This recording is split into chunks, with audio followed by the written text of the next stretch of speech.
This is my Calculus 1 course. Today we're going to learn some Precalculus review, and we're also going to learn how to find limits at infinity. If you haven't done the homework completely and correctly from the last class, do that homework before watching this video.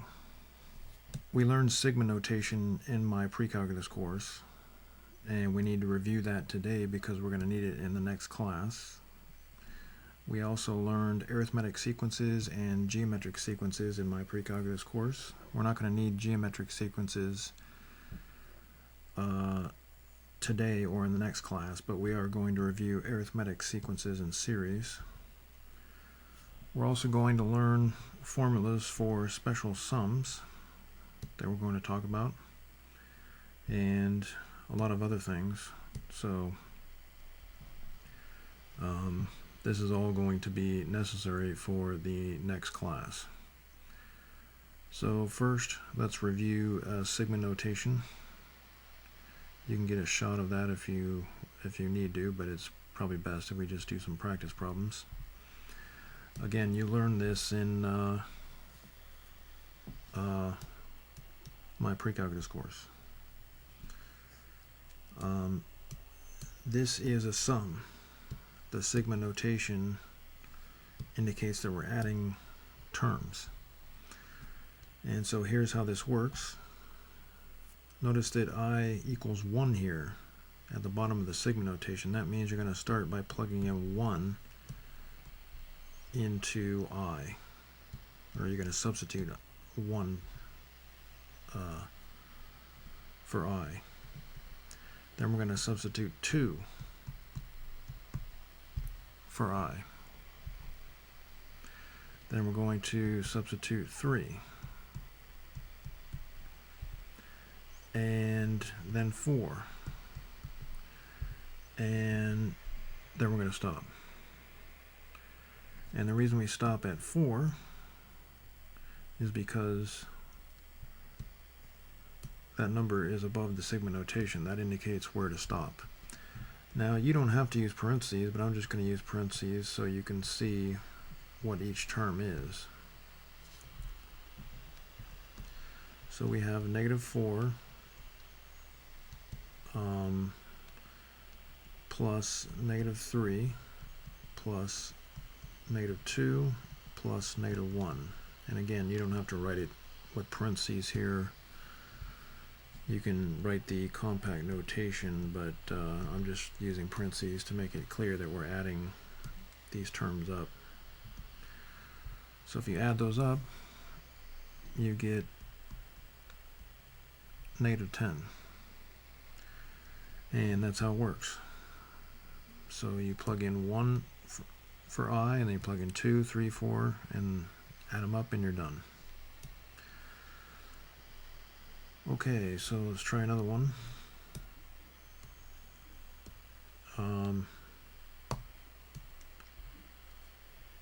So notice it says I equals 2 down here, so that means we're going to start by plugging in 2. And then we're just going to go up. I'm just going to write the next integer. So next integer is 3. Next integer is 4. And where do we stop? How do we know when to stop? Well, again, that number above the sigma notation tells you when to stop. So we plugged in 2, 3, 4, 5, 6, and we stopped at 6 because we have that 6 on top of the sigma notation. So as you can see, this is really not that difficult.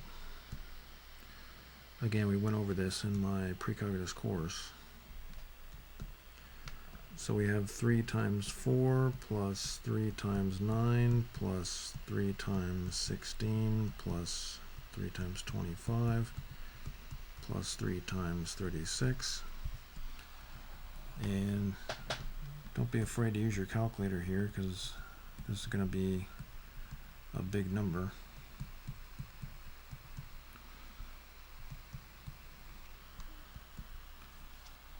So if we add all these up, we get 270, it looks like.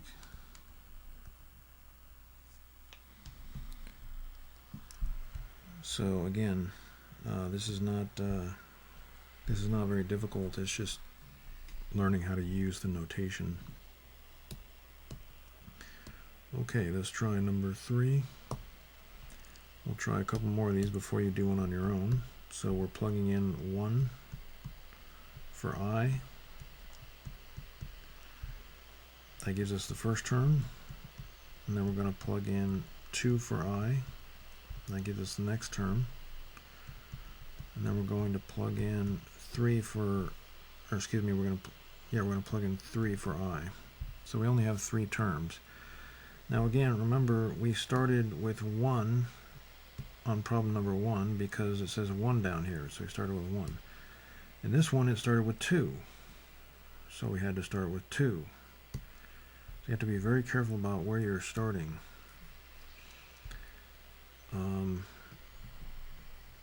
Okay, so let's double check all this, make sure it looks right, everything looks correct. So now we have 1/4 times 3 to the 0 power. And 1/4 times 3 to the 1 power plus 1/4 times 3 to the 2nd power. So obviously 3 to the 0 power is 1. You don't really have to show every single step. You do have to show some steps here. But I'm showing probably more steps than you really need to show. So the final answer is going to be 3 1/4, looks like, is the final answer. Okay, so let's try one more of these. So now we're starting with 0, so again, be very careful about what value you start with. We don't always start with 1. So we have 6 minus 1/2 times 0 to start with, plus 6 minus 1/2 times 1, and so on and so forth.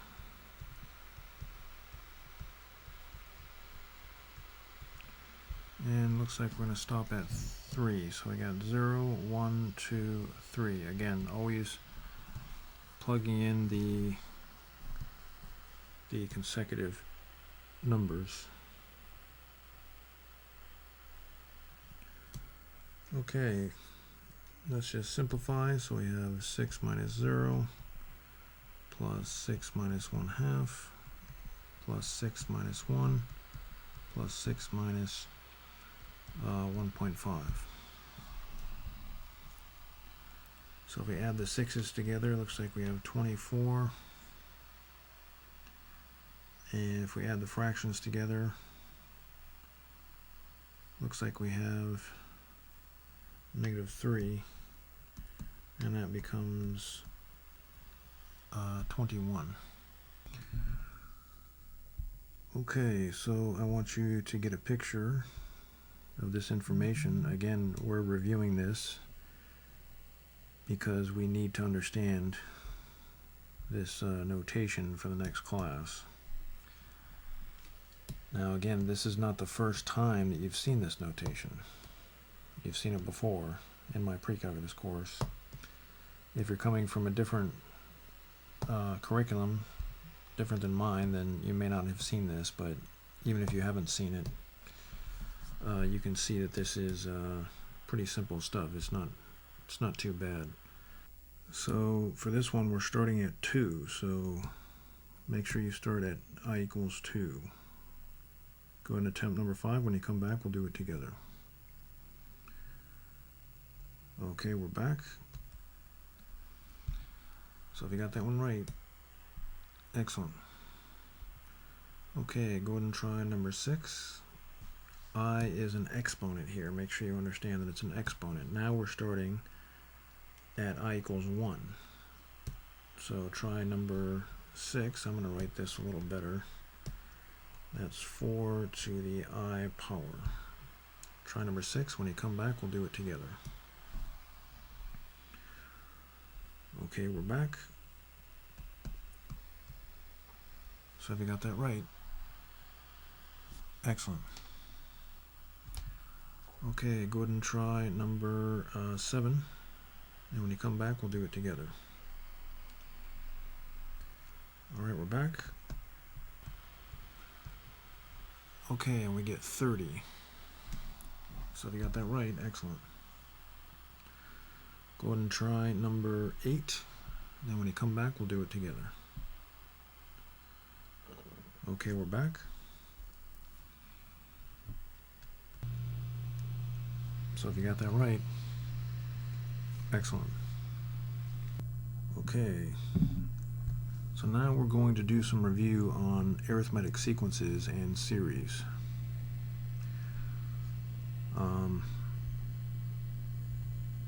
We learned how to find the nth term of an arithmetic sequence and the sum of the first n terms of an arithmetic sequence. We also learned how to find the nth term of a geometric sequence and the sum of the first n terms of a geometric sequence. But we're not going to study geometric sequences today, so you don't have to worry about that. And we're not really going to look at the nth term of an arithmetic sequence, although you can review that stuff if you want to. We're just going to focus on finding the sum of the first n terms of an arithmetic sequence. So I want you to get a picture of this formula here, and you're going to see why this is going to be useful. We may use those other formulas later on in this course, or possibly in the next calculus course. But for now, you don't have to worry about the geometric sequence. Okay, so it says find the sum of the first n terms of each arithmetic sequence. So first thing we need to do is write the formula.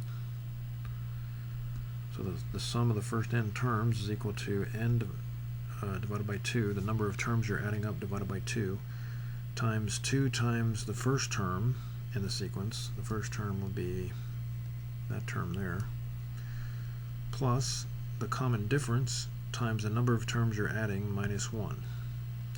And the common difference is the number that you're adding to each number. So in this case, the number you're adding to each number would be 1, right? 4 plus 1, 5 plus 1, 6 plus 1 to get to the next number. And you see A1. A1 here stands for the first term. Now the reason that this is called the common difference, this green D here, is because if you want to find it, you just take a number, let's say we'll take that purple number and then subtract the yellow number, and that gives you D. 6 minus 5 is 1, because you're adding 1 each time. Okay, so that's the formula. But how many terms are we adding up? We're adding up 26 terms, it says right here. So we're finding the sum of the first 26 terms of this sequence here. So we're going to plug in 26 for n. Now the first term is 4, it's that blue number there. And the common difference is 1. And again, we're adding up 26 terms. So there you go. That's pretty much it. 26 divided by 2 is 13. 2 times 4 is 8. You have to be careful and use the order of operations correctly here. 26 minus 1 is 25. And we have 13 times 8 plus 25. And so you don't have to show every single step like what I'm doing here. It's not necessary. But all we need to find at this point is 13 times 33, and we get 429. So that's it. That's the sum formula. As you can see, it's pretty easy to use. So if we look at this sequence here and we add up the first 26 terms, we get 429. Okay, let's try another one. Now I'm not going to rewrite this formula because we already have it over there. So we have an arithmetic sequence, and we're going to add up the first 50 terms. So we're looking for the sum of the first 50 terms, which is equal to the number of terms divided by 2 times the first term in the sequence, which again is this number here.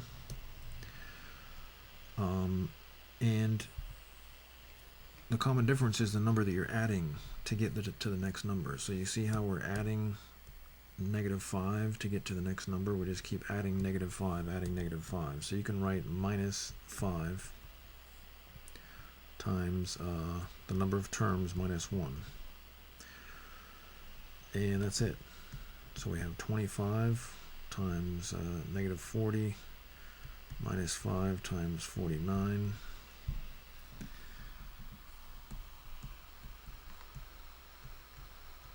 And 5 times 49 is 245. Again, you don't have to show every single step of this.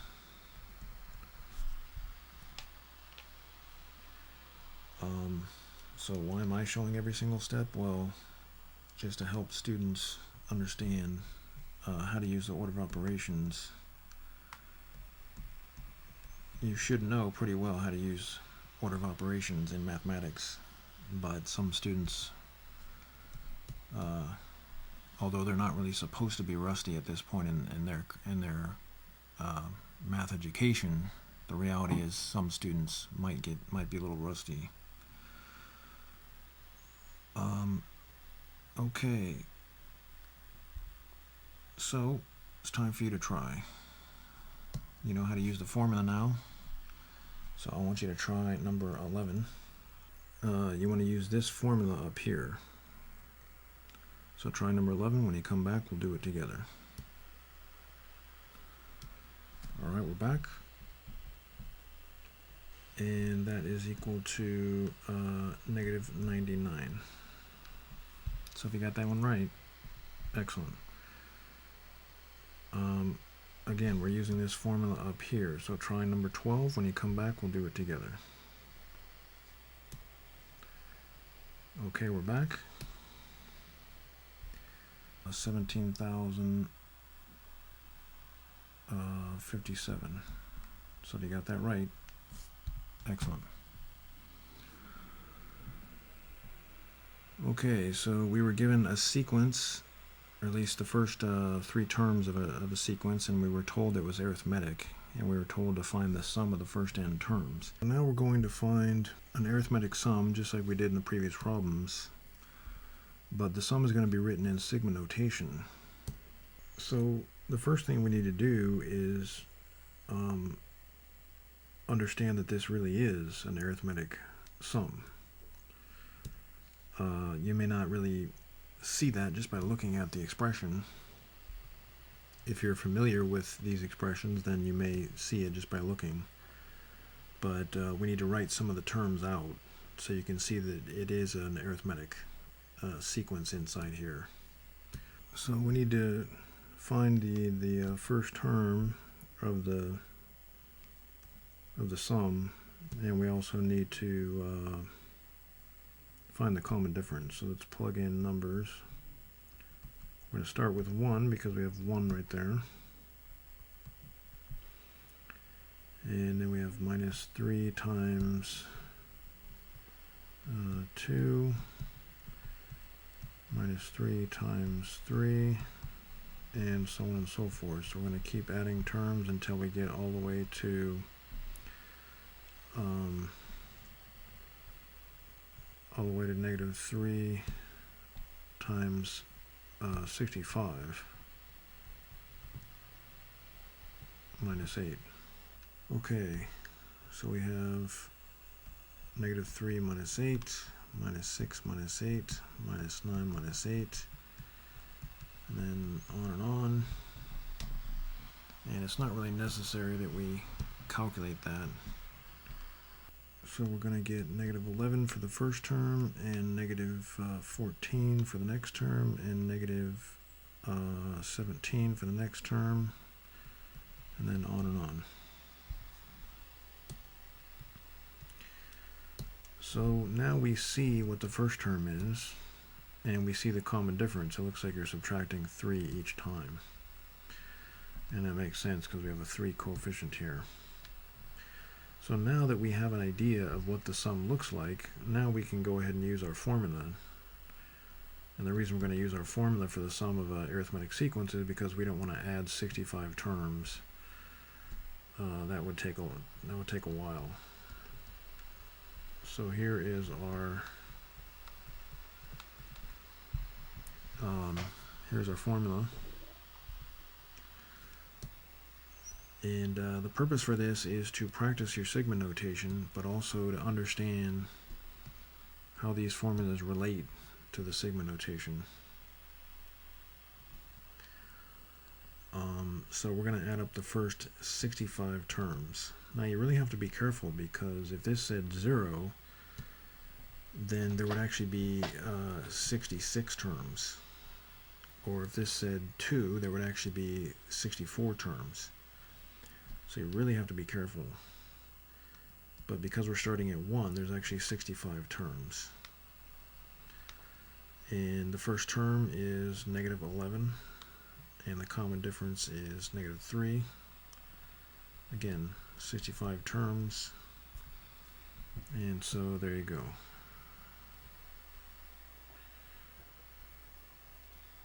Okay, so now all we have to do is simplify that, and then we're done.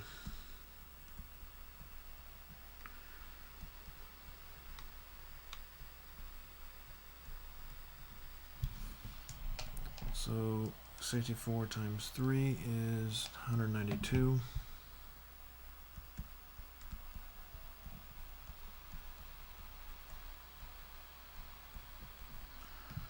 And adding that to 22, we get 214. And if we multiply that by 65 divided by 2, we get negative 6,955. So that is the value of this series up here. Now be aware that a lot of mathematicians define series as only sums that have infinite terms, infinite number of terms. In my curriculum, I'm defining the series as just any kind of sum. But just be aware that the definitions vary. It's not really that important. Okay, so let's try another one of these. Here's another arithmetic sum written with sigma notation. So let's see what's going on here. We have 7 plus 1, then 7 plus 2, then 7 plus 3, and so on and so forth. 3 terms are probably all that's necessary, but 4 terms will help you to avoid making mistakes. And then we're going to plug in 40. That's going to be the last term. So we have 8 plus 9 plus 10 plus 11, and we just keep going all the way till, looks like it's going to be 47. So now we can see what this arithmetic sequence looks like, and we can use our sum formula. Now, why do we have to use the formula? Well, because there's 40 terms, and we don't really want to add up 40 terms. It would take a while. So we're going to use a quick formula. Notice that this formula makes it faster for us.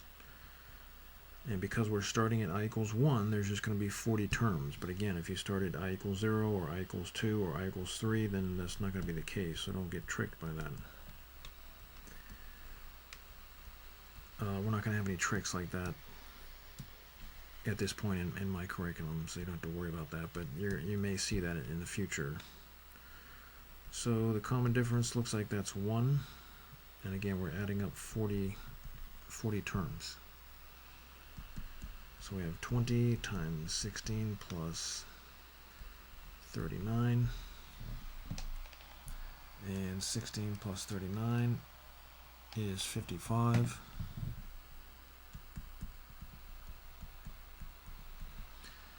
And 20 plus 55, or 20 times 55, is 1100.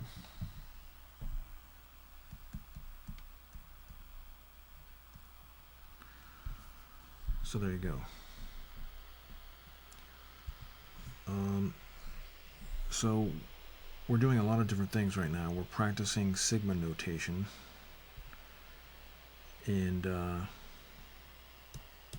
we're also learning how to add arithmetic sums. So I want you to take a picture of these two problems, and I want you to use those problems to help you with this. Now again, I'm going to write your formula here so you have it in front of you.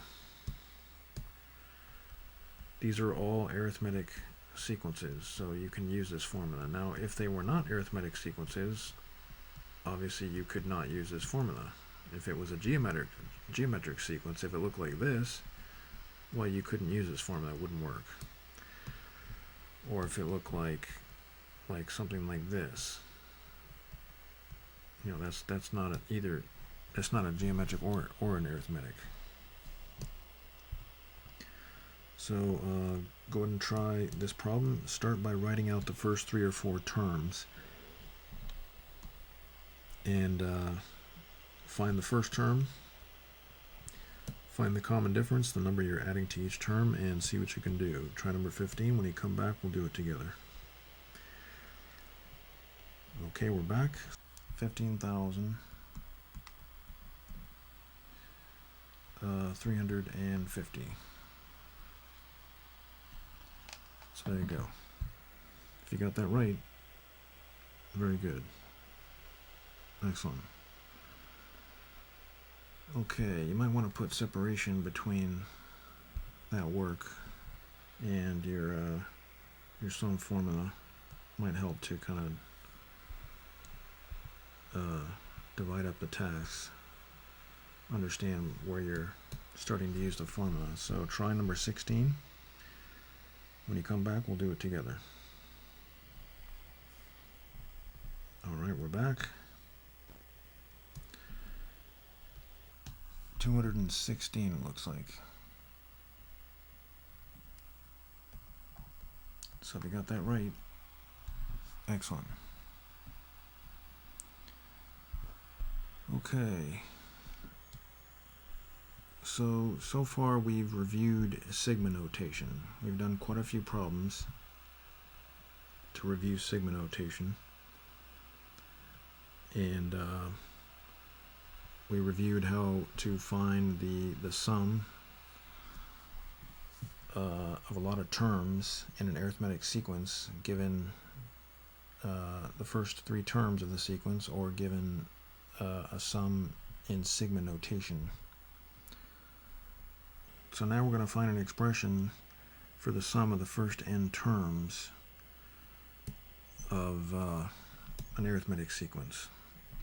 Now again, it may not be exactly obvious why we're doing this, but this is going to be important for the next class. So we're going to do the exact same thing that we did previously, no difference whatsoever, except instead of n being some constant, instead of choosing what our n value is going to be, we're just going to come up with an expression in terms of n. We are going to plug in the first value, which is 2. So that came from there. And we are going to write the common difference there. But that's all we're going to do, because we want to come up with a formula that tells us the sum of the first n terms of this sequence, so that we can simply plug in the number of terms that we want to add up and then just find the sum immediately. So you'll see what we're talking about here. Notice I'm leaving this as Sn, because we don't know exactly how many terms that we're going to add up. We're just looking for an expression that tells us what the sum is given n. So I had to use distribution here. And there's a lot of different ways we could write this. but let's combine the 4 and the negative 6, so we get 6n minus 2. And then I'm going to distribute this to both these terms. And it looks like we get 3n squared minus n, and that's it. So that's what it was. That's what I was looking for.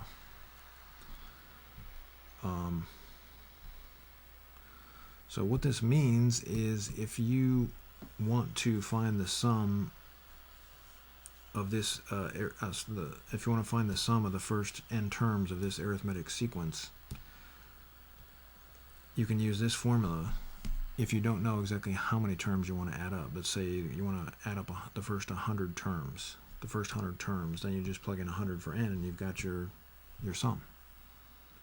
What if you want to add up the first 1,000 terms of this sequence? We'll just plug in 1,000 for n, and then you've got your sum. So that's why this is beneficial. And we're going to need these concepts in the next class. If you want to add up the first 836 terms of this sequence, well, you just plug in 836 into n, and you've got your sum. So that's what that means.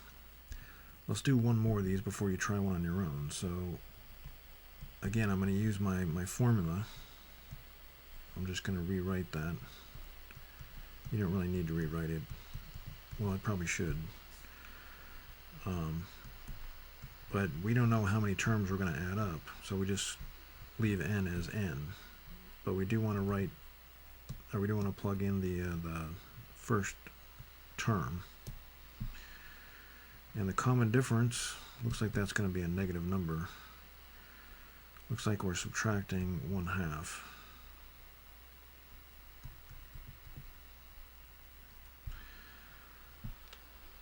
Okay. So we have 6 minus 1/2,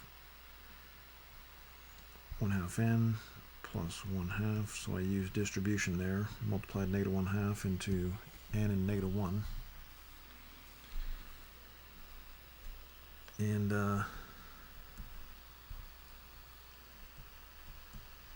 6 plus 1/2, that's going to be 13 over 2.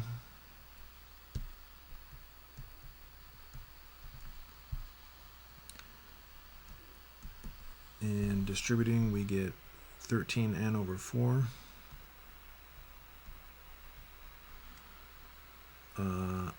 minus n squared over 4. Now we could combine these fractions. Probably look a little neater if we combine them, I guess, but it's not really necessary. And by the way, I forgot to rectangle this. That's our answer.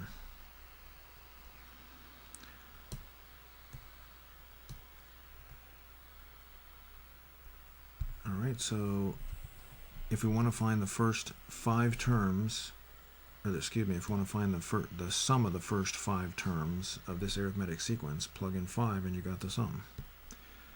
If you want to find the sum of the first 82 terms of this arithmetic sequence, then plug in 82 for n and you've got the sum. So that's the benefit of this. So I want you to try number 19. Again, it may not be obvious why we're doing this, but we're going to need this type of stuff for the next class. So try number 19. Remember, you want to use this formula. And when you come back, we'll do it together. Okay, we're back. Alright, so we got that right. Excellent. Okay, try number 20. And when you come back, we'll do it together. Okay, we're back. And there you go. So if you got that right, very good. Okay.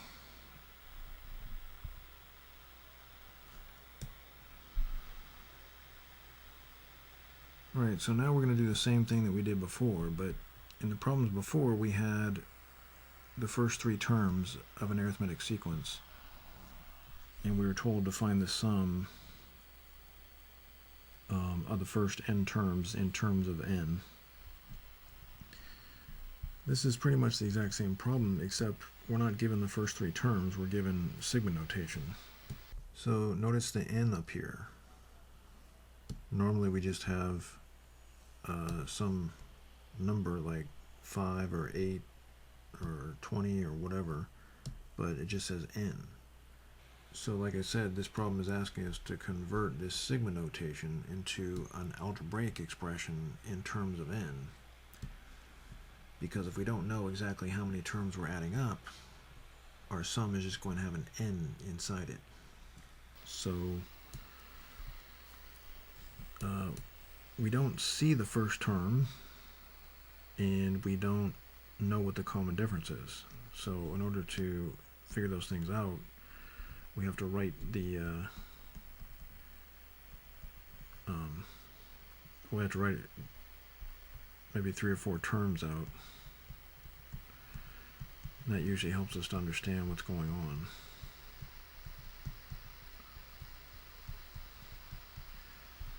And the last term would be 5n minus 2. Okay, so we have 3 plus 8 plus 13. And again, the last term is 5n minus 2. So obviously we're adding 5 each time, and the first term is 3, so now we can come up with a formula for the sum of the first n terms of this particular arithmetic sequence. Whoops, I'm going to write the formula first. Again, it's always good to show whoever's reading this paper what tool you're using. So now we can see that we're using this tool. So again, we don't know n, but we know the first term is 3, and we know the common difference is 5. We can see the common difference is 5, obviously.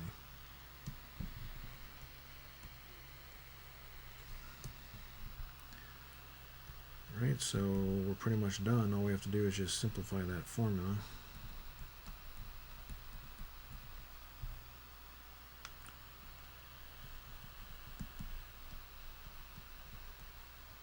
And we get 1 plus 5n. And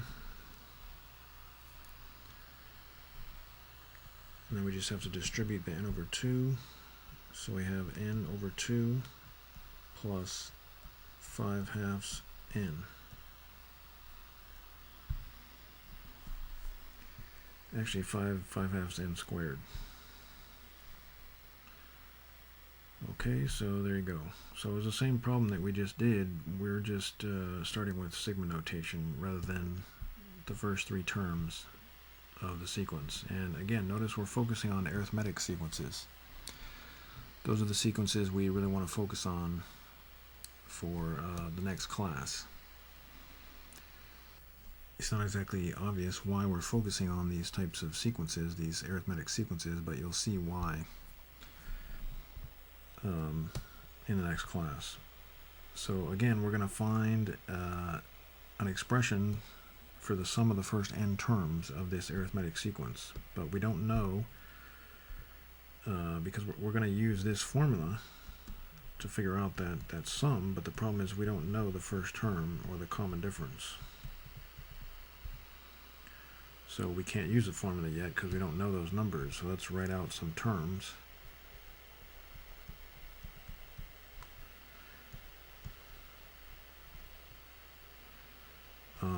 Oops, that should be times 1. So we'll plug it in 1, plug it in 2, and then plug it in 3. And the last term that we would plug in would be n. Or the last number that we plug in would be n, but this orange term is the last term. And this term here is the first term. Okay, so we have, looks like we have 3 1/2. And I'm gonna write this stuff in, well, I guess I'll just write it in mixed notation now.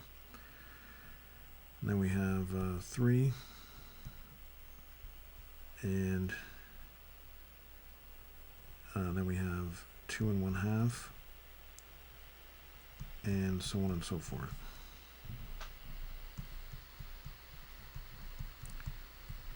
I don't really care that much if you rewrite that expression.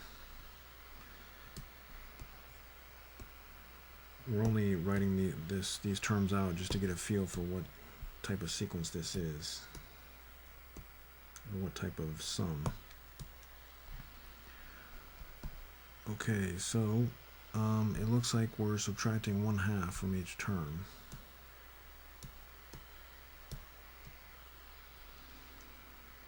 So I guess we didn't really need much more room there. So the sum of the first n terms of this arithmetic sequence is equal to this expression,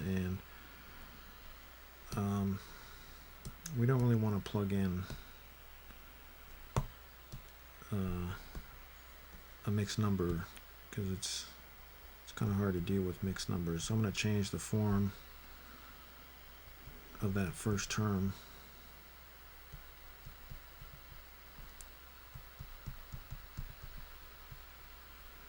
to 7/2. Mixed numbers are just difficult to deal with when doing calculations. So our common difference is -1/2, and that's it. We're ready to go. We just have to simplify this expression.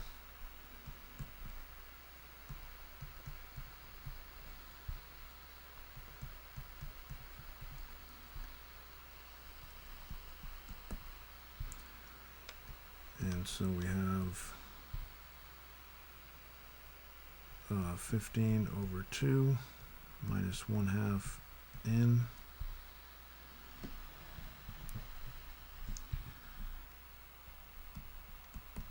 And then we get 15 over 4 n.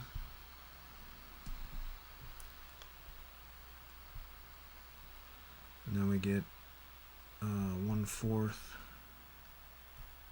n squared. And there you go. So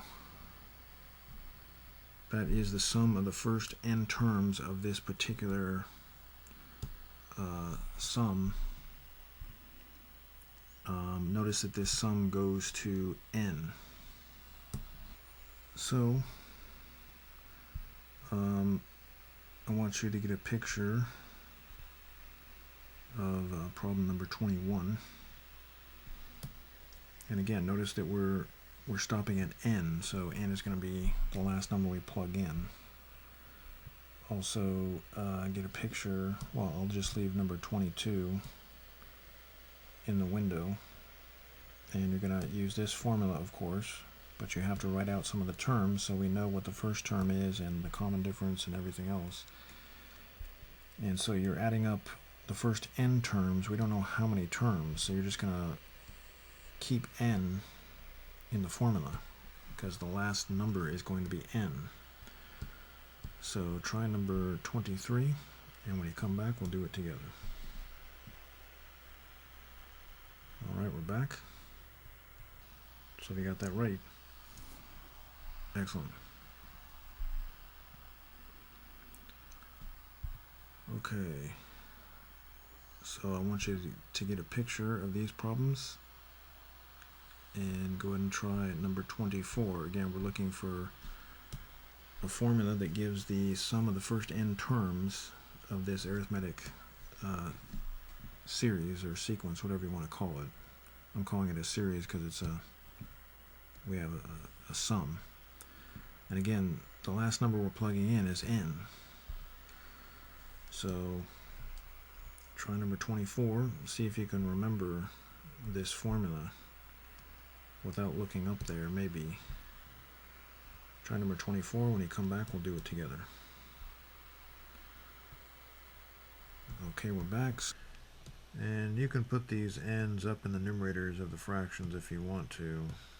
You know, however you want to write that, as long as it's correct. But I'm just going to leave it like this. So if you got that answer, good job. So now we're going to do a special sum that we're going to use in the next class. And so this is a sum where we need to memorize the formula that we come up with here. This is the sum 1 plus 2 plus 3 plus 4, so on and so forth. So let's use our formula, and this is an arithmetic sequence because to get the next term you just add 1 to the previous term.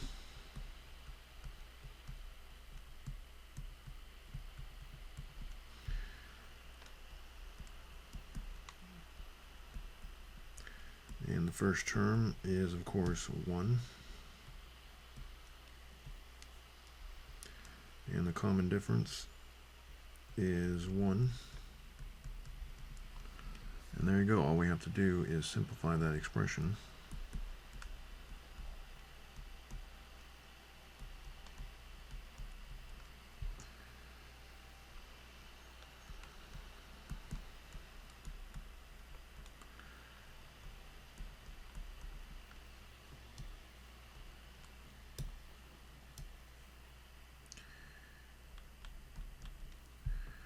And usually this expression is written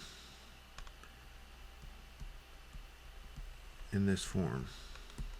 So that's the form that you're gonna recognize. So again, we're going to use this in the next class. And so I have that formula highlighted here. It just happens to be a formula that we're going to need. Another formula that's commonly used in the second half of calculus, which is what we're about to go into, is this formula here. And we actually have formulas for I cubed, I to the fourth, I to the fifth, I to the sixth, but you're just not required to know those. And you're not required to understand how this formula was derived. If you want to know, we can go into that, but it's just not something that you're going to need to know. So let's practice using these formulas. So here we're going to use this formula. We're going to add up all these terms, and we're going to stop at 35. So that formula up there says that we take 35 and multiply by 35 plus 1 and divide by 2. So we have 35 times 36 divided by 2. And 36 divided by 2 is 18. So that tells us what we can enter into the calculator.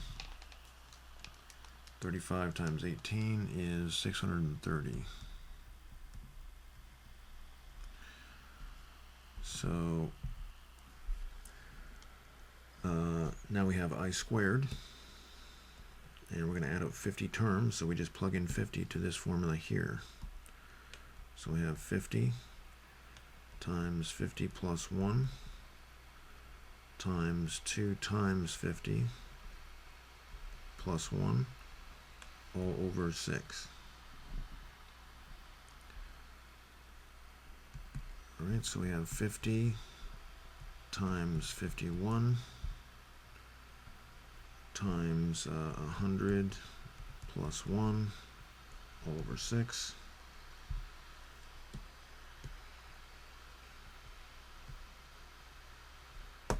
And let me find some more room. And so we have 50 times 51 times 101 divided by 6. And don't be afraid to use your calculator for that. So we get 42,925.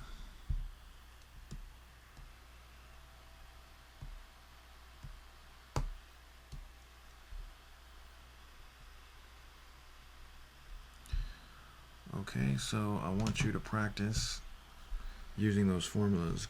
Again, we're going to need those formulas for the next class. So try number 28. You're going to use this formula up here. And when you come back, we'll do it together. Okay, we're back.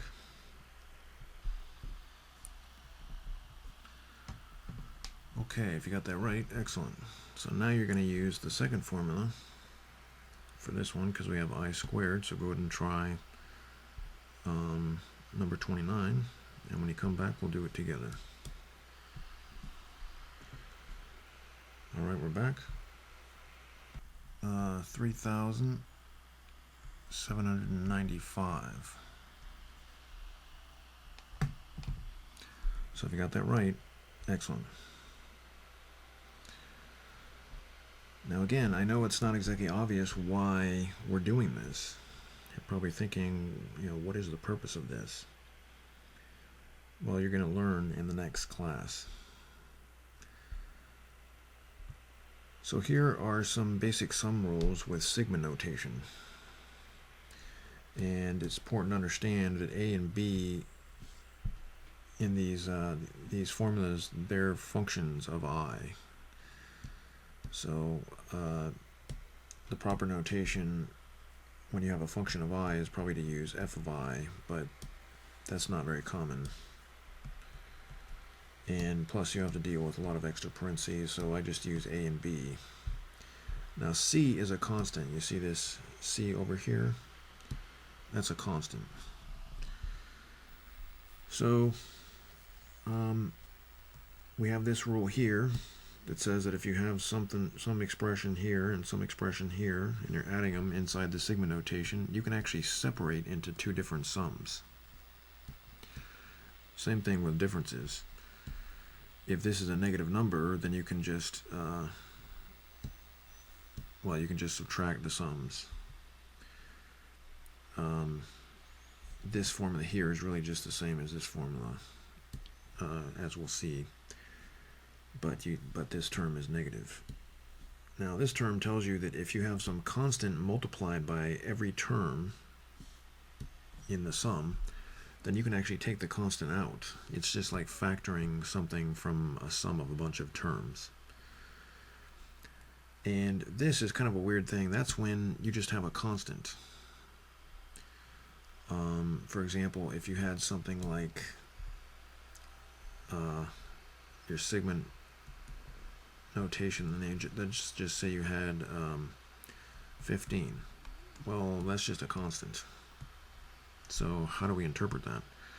Well, what that means is you're just adding 15 n times.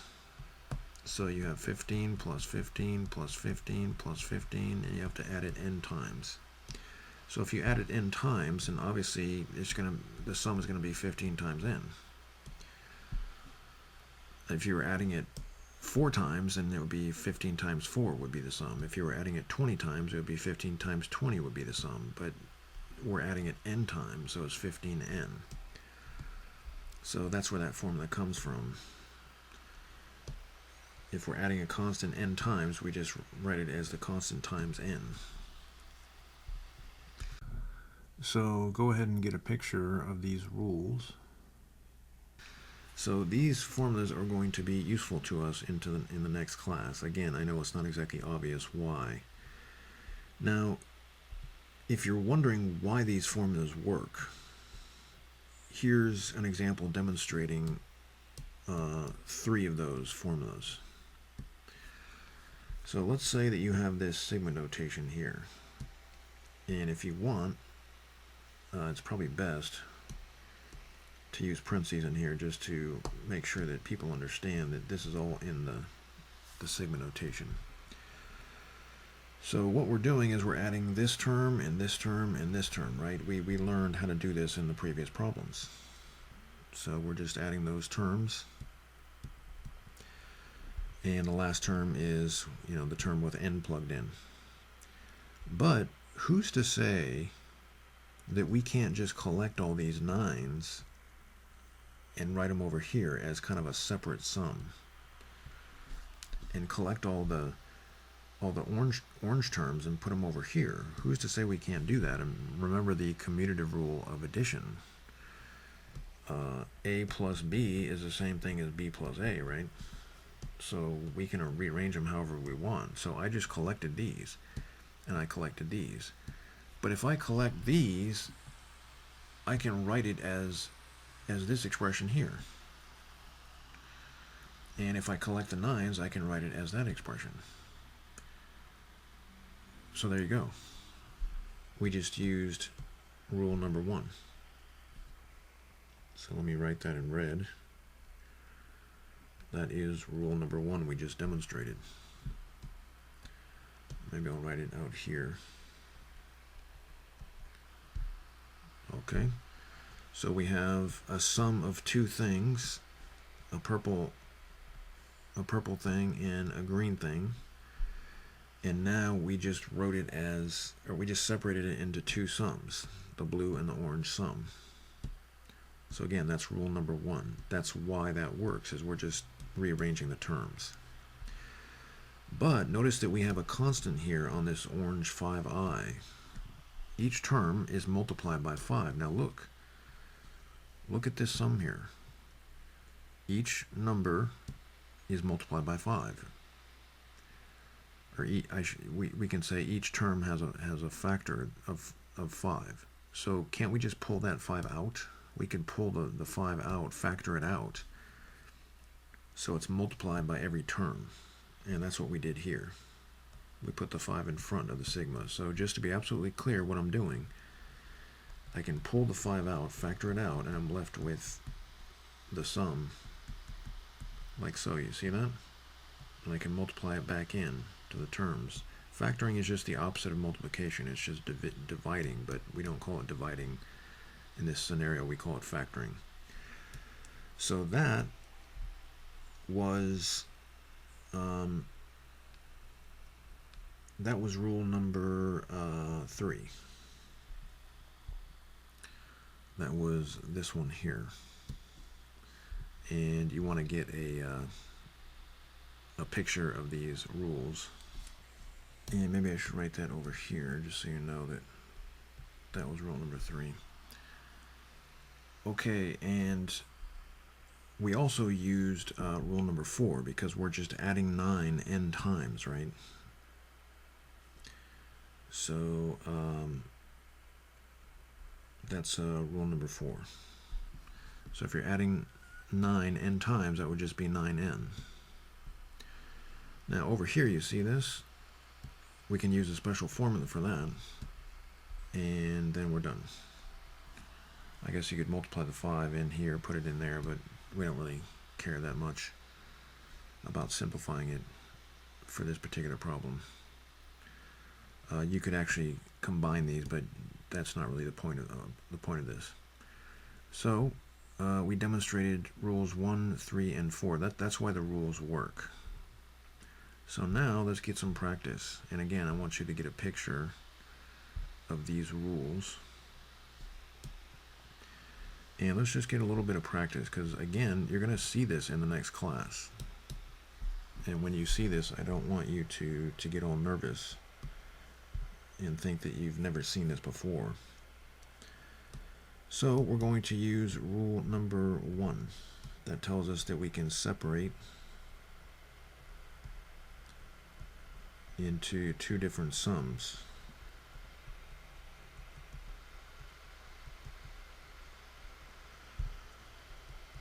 All right, and we know that this sum, we have a formula for that, and if you didn't get a picture of these formulas, go ahead and do that. So we can change this expression to this, and we can change the green expression to n times n plus 1 times 2n plus 1 all over 6.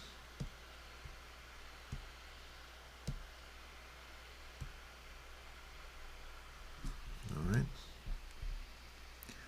Now we could get a common denominator and add those terms up and kind of simplify a little bit, but that's not really the point of this.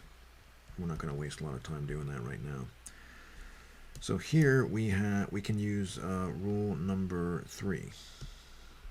We have a constant, so we can pull it out in front of the sigma notation. That means we're factoring 3 out of every term. Well, now notice that this expression here, again, that's that expression that we have a formula for.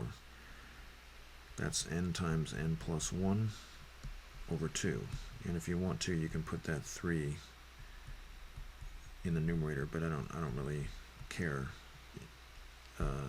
If you simplify it, I mean, as long as you get this, that's fine. Okay, so let's try a couple more of these. Now we're going to use rule number 4. So we're just adding 7 n times.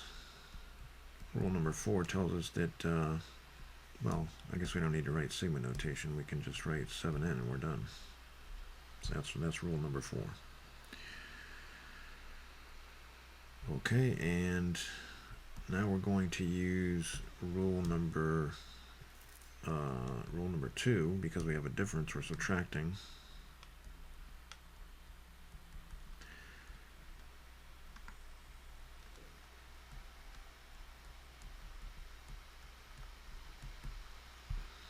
Okay, and here we're going to use rule number 4, but we're also going to use, well, actually, I guess we're just going to use a formula. So it's going to be 4n, that's rule number 4. And then we just need the formula for this. So that's n times n plus 1 times 2n plus 1 all over 6. And again, we use that formula that we learned previously. Now again, we could combine that into one expression, but that's, again, it's not the point of this. So we're not going to waste a lot of time doing that. Okay, so hopefully you have an idea of how this works now. And again, I'm going to give you a chance to take pictures here. Take a picture of that. Take a picture of that, or a picture of both of them at the same time. And I want you to attempt number 34. And I'll leave these in the window. So try number 34. And you don't have to write the numbers of the rules that you're using if you don't want to. So try number 34. When you come back, we'll do it together. Okay, we're back. And there you go. So if you got that one right, excellent. Okay, go ahead and try number 35. When you come back, we'll do it together. All right, we're back. And that's our answer. All right, so if you got that right, excellent. Go ahead and try number 36. And when you come back, we'll do it together.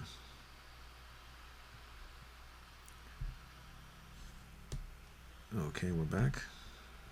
And there you go. Now again, we could combine these expressions and maybe simplify a little bit more, but that would take time, and it's just not the point of this part of the class.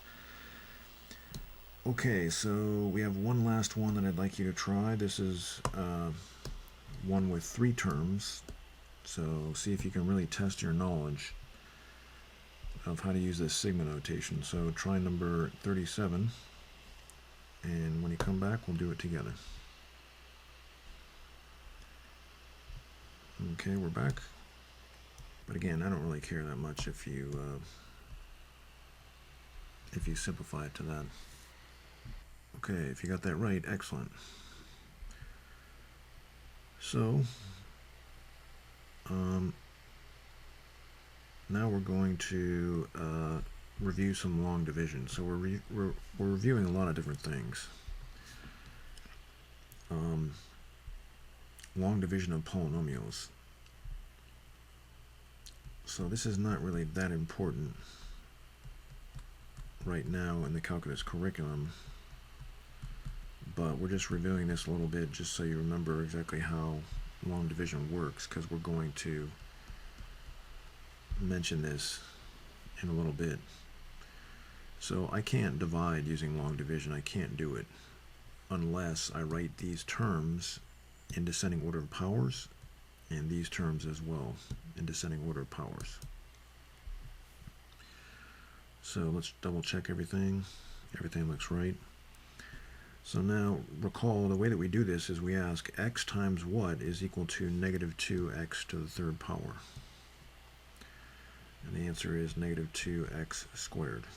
That's step number 1 of the cycle. There's cycles we do over and over again. Step 2 is to multiply what you wrote up there by the divisor. And we get negative 2x cubed. So it should be the same number as we get here, plus 12x squared. So that's the second step. The third step is to subtract. And you really have to be careful when you subtract, because students make a lot of mistakes when subtracting.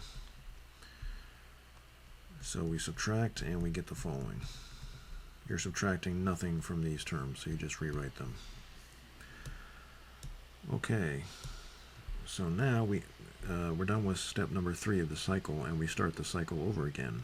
X times what is equal to negative 9x squared? And the answer is negative 9x.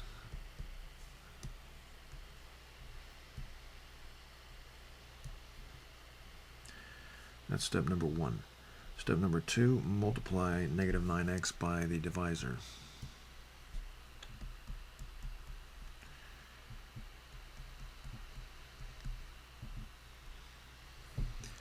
Step number 3 is to subtract. So we're going to subtract these, they cancel out. 4x minus 54x will be negative 50x, and 20 minus nothing is 20. Alright, now we have to keep going until the degree of the remainder is less than the degree of the divisor. Now remember, the degree is the highest exponent. The degree for the dividend would actually be 3. The degree for the divisor would be 1. So the degree of the remainder is 1, so it's equal to the degree of the divisor, so we have to keep going.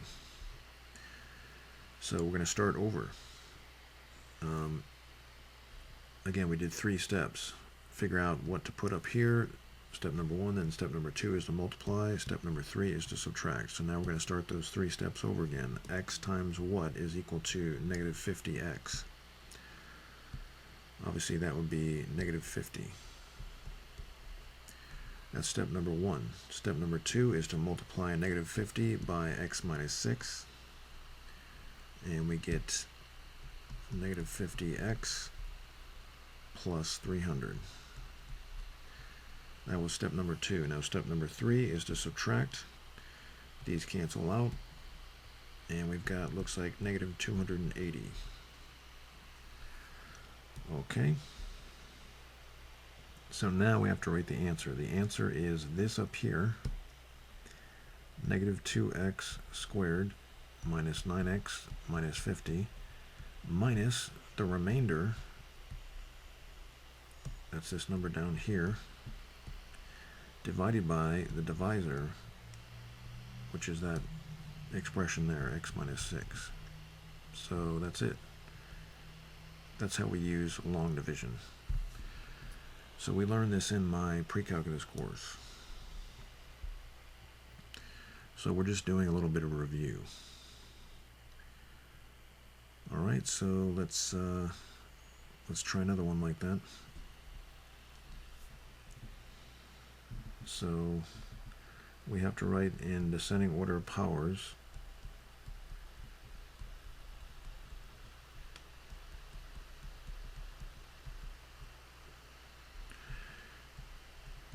And it looks like it's already written in descending order of powers, so that's good. So let's double check, make sure we wrote all that correctly. Everything looks right.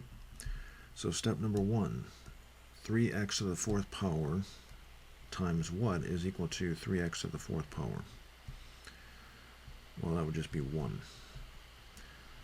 That's step number 1. Step number 2, multiply that number by the divisor.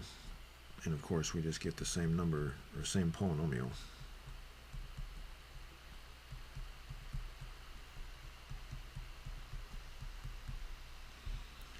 I guess we do have to extend this line out. That was step number 2. Step number 3 is to subtract. And this is where students get into some trouble. You see how we have misalignment here with the exponents? We have a 3rd power, 4x to the 3rd power. And we don't have a 4x to the 3rd power above. We have a 7x to the 2nd power. We have no 2nd power above. We can combine these, and we can combine the purple terms, but we can't really combine anything else other than the 3x to the 4th power. So you really have to be careful when you subtract. So these are going to cancel out. And it looks like we're going to be left with negative 4x to the 3rd power because you're subtracting that. And positive 7x to the 2nd power because, again, you're subtracting a negative, so it becomes a positive. It's a double negative. 2x minus 5x is negative 3x. And negative 1 minus 1 is negative 2. So, again, you really have to be careful how you subtract. Okay, so our final answer is 1. So that 1 came from, let's see, this will use green. That 1 came from there. 1 plus our divisor.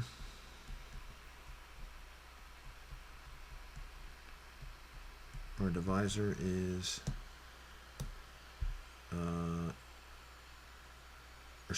our remainder.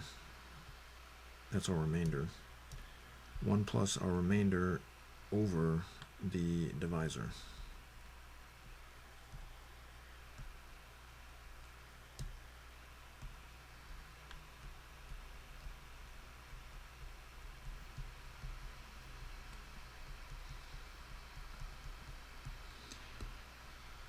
So we change the form.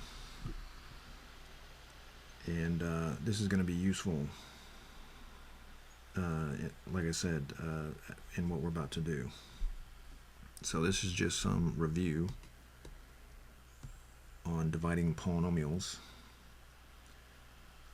Let's double check, make sure we have that correct. Everything looks right. So you can get a picture of that if you want. And I want you to try this problem here. Now it looks like all the exponents are in descending order, so that's okay. We can just leave it like that. Now remember to keep dividing until the degree of the remainder is less than the degree of the divisor. Try number 40. When you come back, we'll do it together. Okay, we're back. So if you got that right, excellent. Alright, I want you to go ahead and try number 41. Now, for number 41, the polynomials are not written in descending order of power, so you have to do that. If you don't do that, then you're not going to get the right answer. So try 41. When you come back, we'll do it together. Okay, we're back.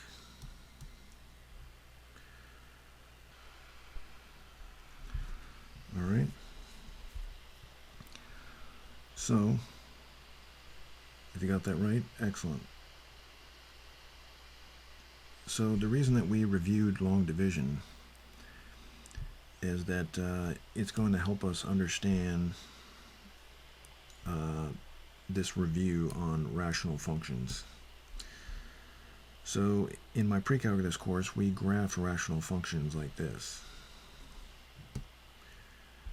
And we learned how to find the asymptotes, the vertical asymptotes, and also the horizontal asymptotes. Asymptotes are invisible lines that our graphs approach. And in order to find the horizontal asymptotes, or any kind of horizontal asymptotes, or even oblique asymptotes, which are slanted asymptotes, we ask what do the y values of the graph approach as the x values get really big in the positive direction or really big in the negative direction. So you can see that the purple graph approaches the x-axis. So there's a horizontal asymptote on the x-axis. And the reason for that is because you see how we have a leading term here in the denominator that is squared, but the leading term in the numerator is not squared. So that means that the denominator is going to grow a lot faster than the numerator. So as x gets really, really big positive or really, really big negative, meaning as the graph goes far to the right or far to the left, this expression is just going to approach zero. It's just going to get smaller and smaller and smaller. And so we know that a horizontal asymptote is y equals 0. That's the equation of a horizontal line. Remember, if you want to write the equation of vertical lines, you would write x is equal to. So that's important. We know this expression approaches 0 just by looking at it, looking at the degree of the numerator and the denominator. So we also have another situation where the degree in the numerator is the same as the degree in the denominator. The degree in the numerator is 2, the degree in the denominator is 2. In this situation, if we use long division to change this expression so that it looks like this blue form here, then we can find the horizontal asymptote using this expression here. Turns out when the degree is the same in the numerator and the denominator for rational functions, then you're always going to get a constant out here, and you're going to get what we call a proper fraction. This is proper because the degree of the polynomial in the numerator is less than the degree of the polynomial in the denominator.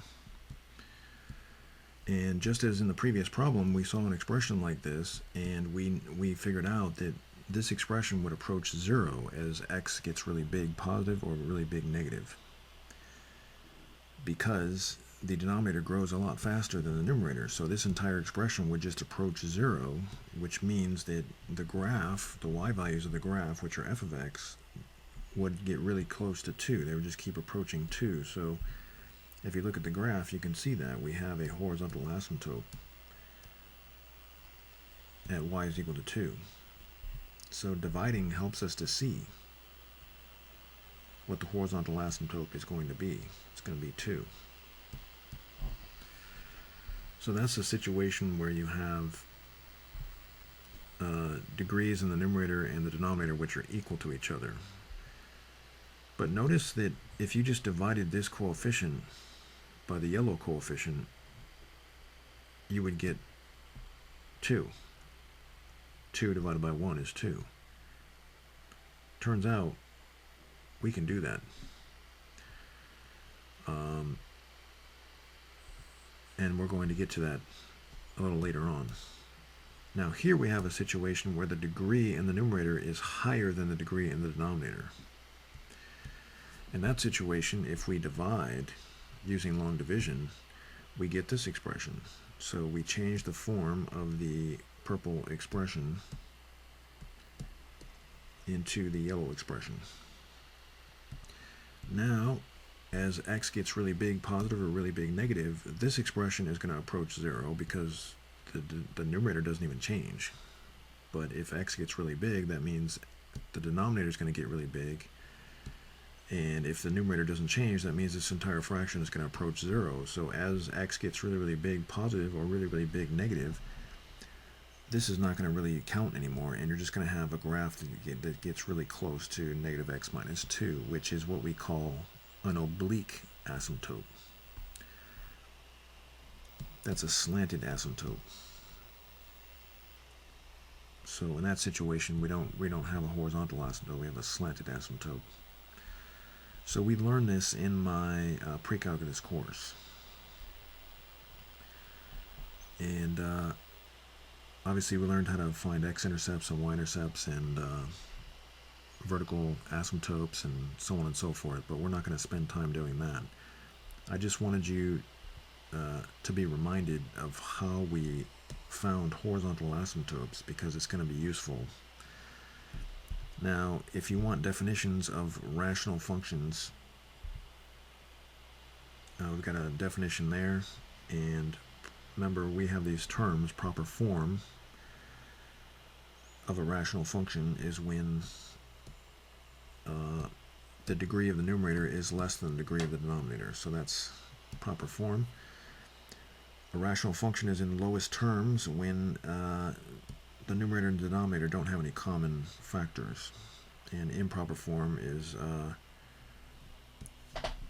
when the degree of the polynomial in the numerator is greater than or equal to the degree of the polynomial in the denominator. So these are all things that you may recall from my pre-calculus course. We also learned about how to find the asymptotes of a rational function. And we just discussed some of that. We didn't talk about finding vertical asymptotes, but we talked about finding horizontal asymptotes. But there's actually an easier way to find horizontal asymptotes, and we kind of touched on that. If the degree in the numerator is greater than the degree in the denominator, then there's going to be a horizontal asymptote on the x-axis. So the horizontal asymptote is y equals 0. So that's very simple. If the degree in the numerator is equal to the degree in the denominator, then all you do is just take the coefficients of the leading terms and divide them, and you get the position of your horizontal asymptote.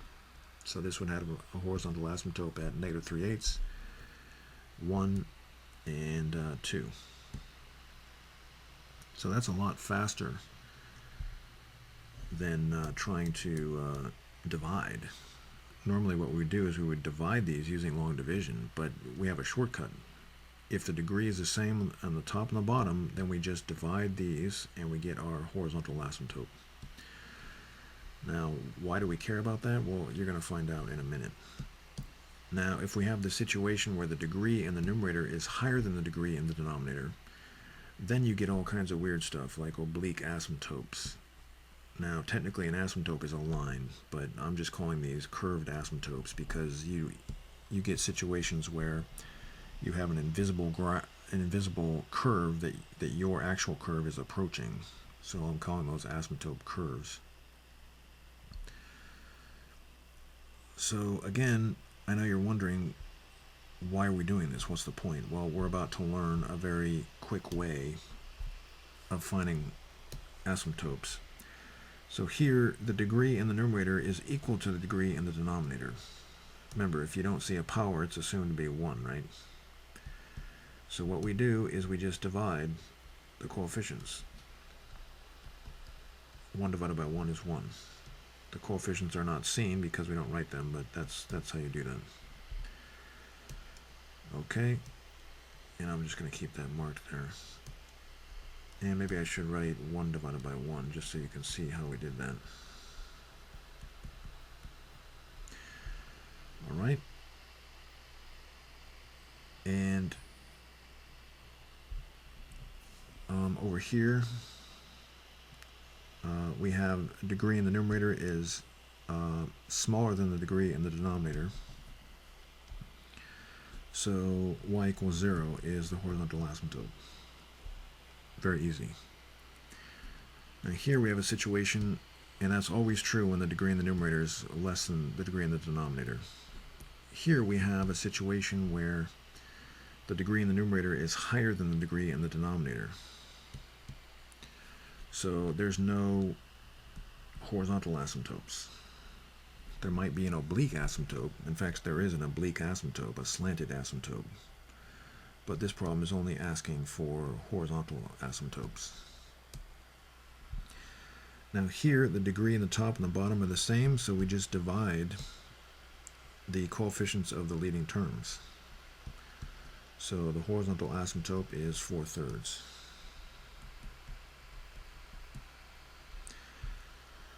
Alright, and here the degree in the top is greater than the degree in the bottom, so there are no horizontal asymptotes.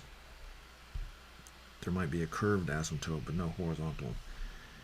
Now here, what is the degree in the numerator? Well, we can just say that it's 0, because x to the 0 is 1, but it's obviously smaller than the degree in the denominator.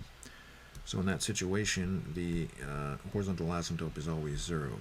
So we have that situation up here, where the degree in the numerator is smaller than the degree in the denominator. And again, that's because as x gets really big, the denominators grow much faster than the blue numerators. So that's how you do this. It's pretty easy. Now again, I know you're thinking, why? Why are we doing this? Well, you're going to see when we go into the next class. I don't mean to sound like a broken record, but that's the purpose of this. So I want you to get a picture of all this in case you forget how to do these problems. And I want you to try number 48. So the degree is smaller in the numerator than it is in the denominator. So what does that mean? Try number 48. When you come back, we'll do it together. Okay, we're back. Y equals 0 is the horizontal asymptote, because that's always going to be the case when you have a rational function where the degree in the numerator is smaller than the degree in the denominator. Try number 49, and when you come back, we'll do it together. Okay, we're back. So the degree in the numerator is equal to the degree in the denominator. So in that case, all we have to do is just divide the coefficients of the leading terms. So y is equal to 4 divided by 2, which is 2. There you go. Okay. If you got that right, good. Try number 50. When you come back, we'll do it together.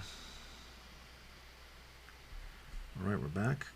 The degree in the numerator is less than the degree in the denominator, so that means y equals 0 is a horizontal asymptote, because the denominator grows much faster than the numerator, so this entire expression just approaches 0.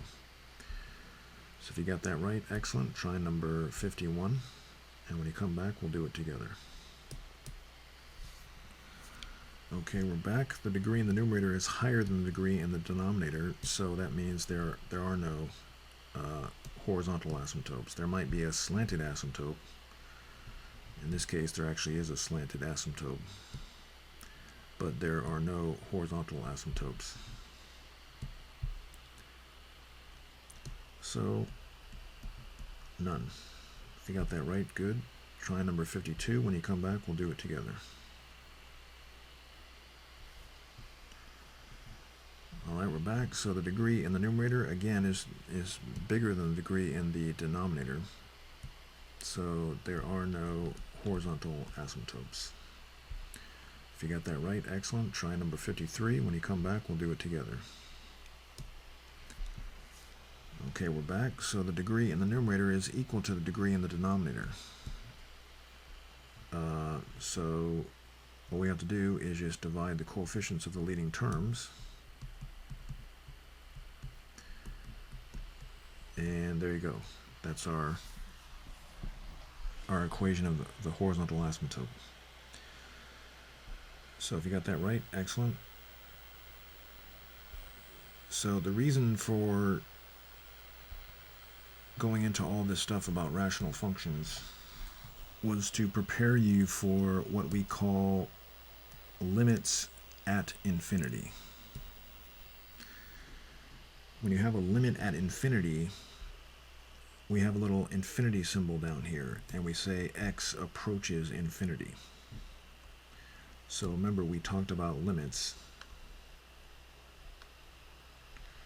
in the first part of the course, but we never had an infinity symbol down here, so that's why they're called limits at infinity. And basically what this is asking is to figure out what this expression approaches as x gets really big in the positive direction. Now sometimes you'll see a negative infinity down here. We're not going to deal with that situation today, so don't worry about that.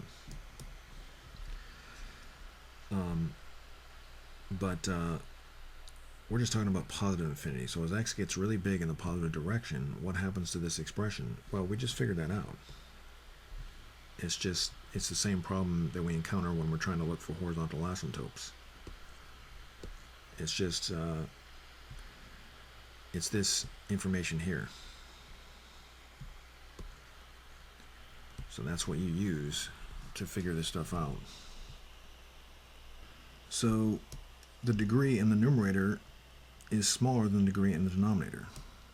So that means that expression is just going to approach 0. So that limit is just 0. It can get close to 0, but it can't pass 0, so that's why it's called a limit. Now here, the numerator in the degree in the numerator is equal to the degree in the denominator, so we just say that as x gets really big, the function approaches 7 over 12, or 7 over 21. So again, it's the same problem that we encountered with horizontal asymptotes. We were asking what happens as x gets really, really big in the positive direction or really, really big in the negative direction. Well, in this situation, when you're going in the positive direction, again, we just divide the coefficients of the leading terms, so we get 1 over 3. Okay, and here we have the situation where the degree in the numerator is greater than the degree in the denominator, so there are no horizontal asymptotes of this expression, and the graph just goes up and up and up and up and up. It doesn't really approach a constant number. The numerator grows much faster than the denominator. So in this situation, we would have like a curved asymptote, but basically the graph would just go up and up and up forever. So this limit doesn't really exist. We can say it does not exist, or we can say positive infinity. It just depends on how you want to write that. So here we have a situation where the degree in the numerator and the denominator, they're the same again. So what happens as x gets really, really, really big? It just the function just approaches 3 over 6. We just divide the coefficients of the leading terms. So the limit is equal to 1/2. So the way that we say this is the limit of 3x squared minus 1 over 6x squared plus 2 as x approaches infinity is equal to 1/2. Alright, so here we have a situation where the degree in the numerator is less than the degree in the denominator, so the limit is just going to be 0. This expression approaches 0. There's a horizontal asymptote at y equals 0 if you were to graph this out. But we just want to know what the limit is. Remember, when you're looking for limits, we want to know what the expression is approaching. Well, it's approaching 0, and it can't go past 0. That's why it's called a limit. Now here, the degree in the numerator is bigger than the degree in the denominator. So again, there's no this doesn't really approach any number. It just goes off and off forever. It gets bigger and bigger. So the limit doesn't exist. Or you can say it's infinity. It just depends on how you want to write it. Okay, so how do you do this? Well, you do this with this information here. When you're looking for horizontal asymptotes, you're asking what happens to the rational expression as the x values get really, really big or really, really small in the negative direction. Or you could just say really, really big in the positive direction or the negative direction. So if you forget how to do this, this is your anchor. So take a picture of that if you haven't already done that. And the situation we're dealing with here is very similar to the situation where we have expressions where we're looking for horizontal asymptotes. So try number 60, you want to start by asking or comparing the degrees of the polynomials. So try number 60. When you come back, we'll do it together. Okay, we're back. So the degree is the same, and so we just divide the coefficients of the leading terms, and we get 1. So if you got that right, excellent. What happens to this expression as x gets really, really big? It just approaches 1. Try number 61. When you come back, we'll do it together. Okay, we're back. So the degree in the numerator is higher than the degree in the denominator, which means that this expression just keeps getting bigger and bigger. It doesn't approach anything. There's no limit. So we say the limit does not exist, or we can say it's positive infinity. So we got that one right. Excellent. Try number 62. When you come back, we'll do it together. All right, we're back. Again, does not exist, or infinity, because the degree in the numerator is higher than the degree in the denominator. All right, number 63. Attempt that one. When you come back, we'll do it together. Okay, we're back. So the degree in the numerator is less than the degree in the denominator. So as x gets really, really big, the denominator is going to grow a lot faster, and this entire expression is just going to approach 0. It can't go past 0, but the limit is 0. Okay, try number 64. When you come back, we'll do it together. All right, we're back. So the numerator doesn't even change. So the denominator is just going to get bigger and bigger as x gets bigger and bigger, and this entire expression is going to approach 0. So again, the degree in the numerator would just be x to the 0, or the degree in the numerator is 0. So it's obviously smaller than the degree in the denominator. So if you got that right, good. Try number 65. When you come back, we'll do it together. All right, we're back. The degree is the same in the numerator and the denominator, so we just divide the coefficients of the leading terms, and that is what the function is approaching, or the expression. And so again, that's what limits are asking. What does the expression approach? It can't go past 3/7, so we call it a limit. So if you got that right, excellent. So that was the class today. If you want to take screenshots of all the work that we did to help you with your homework or to study for tests, go ahead and do that now. Here's screenshot number 1 and number 2 and number 3 and number 4 and number 5 and number 6, number 7, 8, 9, 10,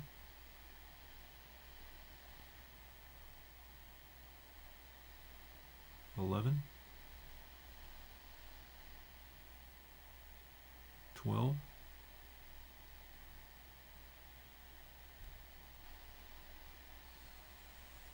13, 14, and 15. But don't go before you get your homework. Remember, the homework is not optional. If you don't do the homework, it's 100% guarantee you'll learn absolutely nothing in the entire course. So here's screenshot number 1 of the homework. And screenshot number 2.